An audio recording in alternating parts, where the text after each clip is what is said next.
You can be the best golfer in your friend group and still be nowhere near good at golf. At level 1, you are fighting contact, then direction, then distance control, then decisions, then pressure. And at the very top, you are fighting the fact that every player around you has already survived all of that. Breaking 100 feels like proof you can play. Breaking 90 makes your friends start asking for advice. Break 80 and strangers assume you are one of the best players at the course. 99% of golfers have no idea which level they're actually trapped in. The 7 levels of golfers explained will completely change how you see the game of golf. We're exposing every level of golf in a way you've never seen before. So if you love in-depth golf videos and daily golf highlights, subscribe right now because we drop videos every single day. You don't want to miss what's coming next. This is YouTube Golf Rewind. You find out a scratch golfer can get embarrassed by a college player. That college player can get worked by a mini tour pro, and that mini tour pro may never get close to the PGA Tour. So this is the full ladder, 7 levels of golf players, from the person trying to hit the ball to the tiny group who can survive professional golf. And the first level is where the game humbles everyone. Level 1, the day 1 survivor, shooting 120 plus. The starting line for 100% of us is this level. This is the stage where you look at a tiny white ball sitting still on a plastic tee and think, how hard could this possibly be? Humans are hardwired to look at a stationary object and hit it. If you give someone a baseball bat or an axe, their brain instinctively knows how to use their upper body to strike the target. But a golf club is not an axe. It is a heavy weight attached to the end of a long, flexible shaft. It is designed to be swung like a pendulum, not swung like a weapon. Because the beginner's brain doesn't understand this, it panics. It triggers an immediate fight or flight response. The first thing that happens is the death grip. The beginner squeezes the rubber handle of the club so hard that their knuckles turn white. This grip completely freezes their wrist, destroying any chance of creating natural speed. Then comes the swing itself. Because they are trying to lift the ball into the air, they usually fall backward, putting all their weight on their back foot while they swing. It is incredibly destructive. Instead of rotating their hips smoothly, they slide their body laterally. This creates a severe reverse spine angle, twisting their lower back and subjecting their lumbar spine to massive shearing forces. This level is purely about survival. The beginner spends 4 hours fighting the mechanics of the golf club. They hit the dirt behind the ball, sending shockwaves up their arms. They swing and completely miss. Yeah, this is common with beginners just because you don't know the fundamentals of the golf swing. And even if you've played like a sport like baseball, you could still have a lot of the wrong fundamentals in your swing. Even though it may for guys who are athletic, they may have an easier time off the bat with golf. But I think you could easily score 130 as a beginner. It is humiliating, it is exhausting, and most people who try the sport simply quit right here. But for the few who decide to push through the pain, they eventually figure out how to get the ball into the air, and that is when they enter the biggest trap in the entire sport. Level 2, the weekend hacker, shooting 90s, figure out how to get the ball into the air. The vast majority of people who play the game will spend their entire lives trapped right here at level 2. At this stage, the golfer is competent enough to navigate a course, but their entire game is held hostage by a single, inescapable mechanical flaw: the slice. Statistically, over 90% of amateur golfers slice the golf ball, meaning the ball starts straight and then violently curves to the right. Yeah, and I mean, I had this problem from playing baseball growing up because I have that over-the-top motion which causes the slice. And that's just a phase everybody goes through. But golf is still fun at this phase.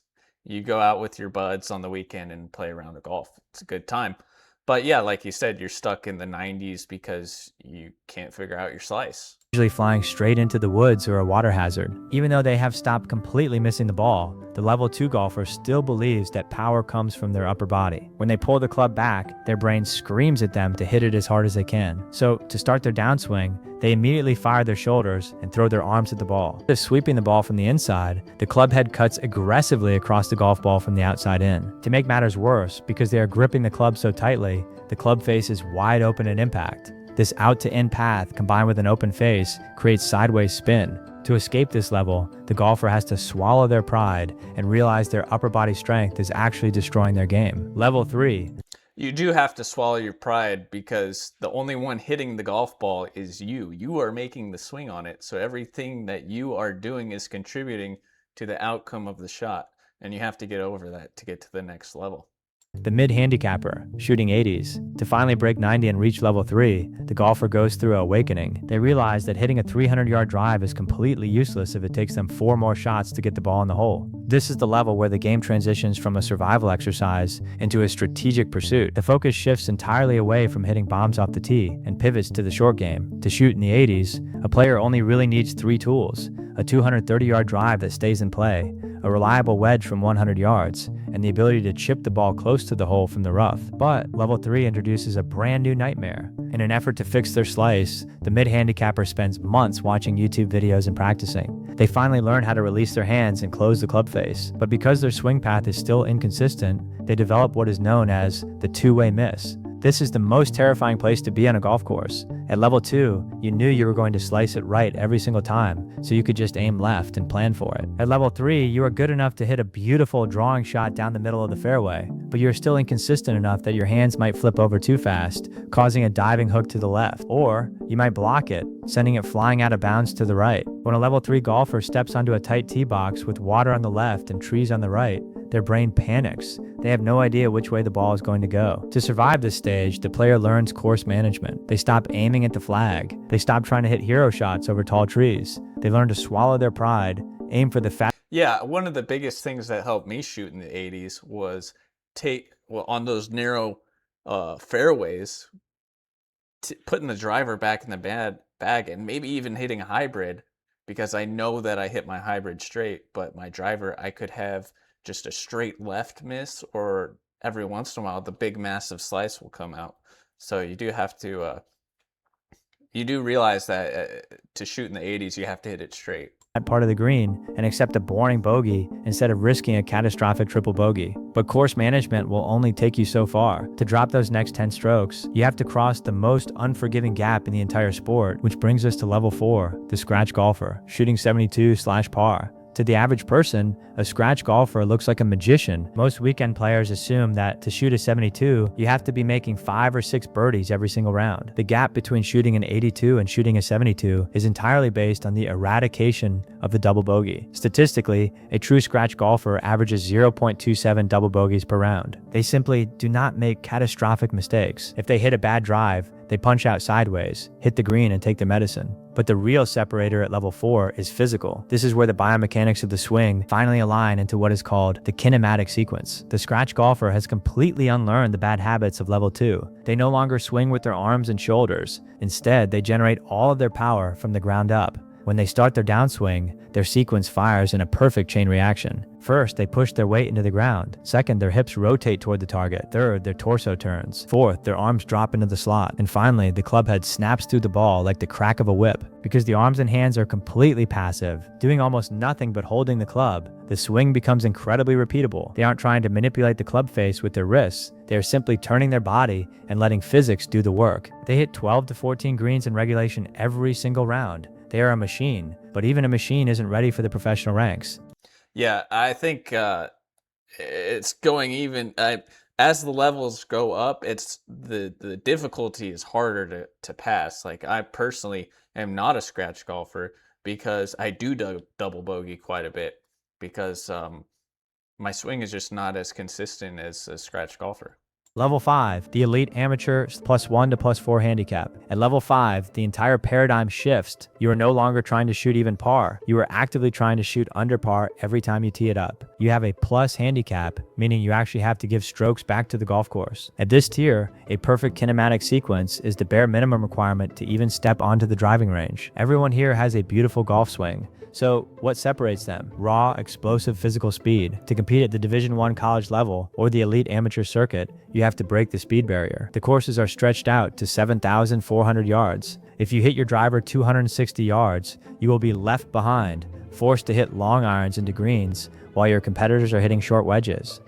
Yeah, you have to figure out your driver at this stage, and you have to hit it, I mean, probably 280 and straight consistently.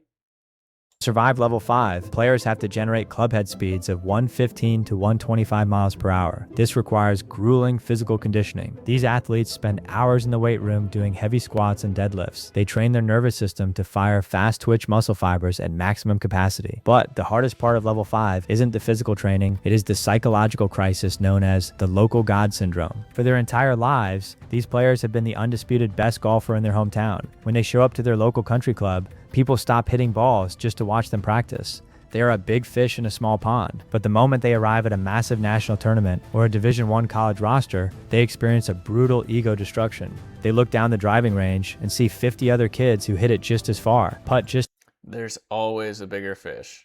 as well, and work just as hard. For the first time in their lives, they are just average. Many players completely lose their confidence right here. To push past level 5, they have to completely rebuild their identity, realizing that raw talent is no longer enough. Level 6, the mini tour grinder, the financial trap. This is the dark, unglamorous underbelly of professional golf. When an elite player decides to turn pro, they don't just magically end up on television playing against Rory McIlroy. They have to enter the minor leagues, the regional mini tours, and the Korn Ferry Tour. Level 6 is a desperate physiological fight for financial survival. The reality of tour economics is predatory. It costs massive amounts of capital just to exist at this level. A player has to pay $1,000 to $1,500 just for the entry fee of a single tournament. Then they have to pay for flights, rental That's crazy. cars, cheap motels, and food. Because the payout structures are incredibly top-heavy, a player can shoot 4 under par for the week, finish in 35th place, and actually lose money. But the most terrifying aspect of level 6 is the cut line. Halfway through the tournament, the bottom half of the leaderboard is eliminated. If you miss the cut,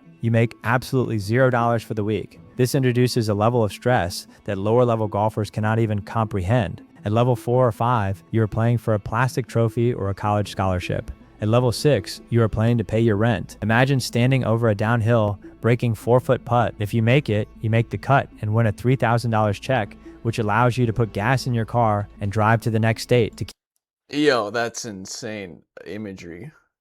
That's crazy stressful. I'm just envisioning a 3-foot putt that's like sliding on the downslope downhill.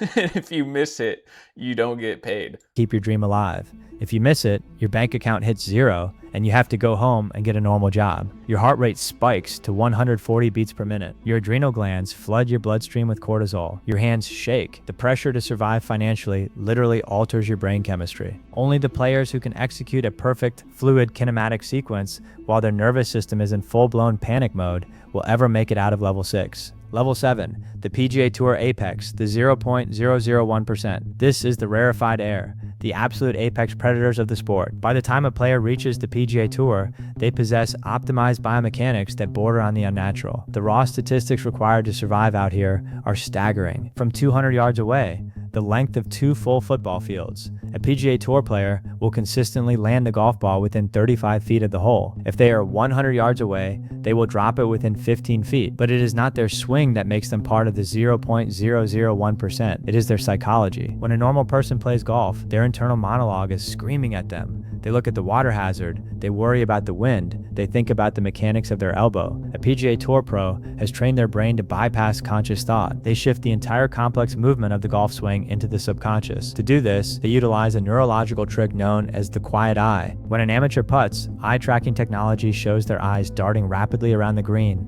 looking at the hole, the putter blade, and the grass. It is pure visual chaos. When a tour pro putts, their eyes lock onto a single millimeter-wide blade of grass behind the golf ball. They hold their gaze completely still for a full 2 seconds before they initiate the swing.